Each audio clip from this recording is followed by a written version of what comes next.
Golgota mwakonzera ine ndimangofuna lilile lipenga lotsiriza ogona manda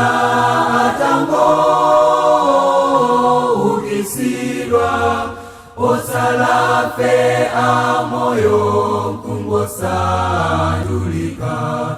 kampindi ndikukwatulidwa kuchimo ndikumasulidwa o chimwemwe choti kulekana tunalo dziko la uchimoli Yesu Kristu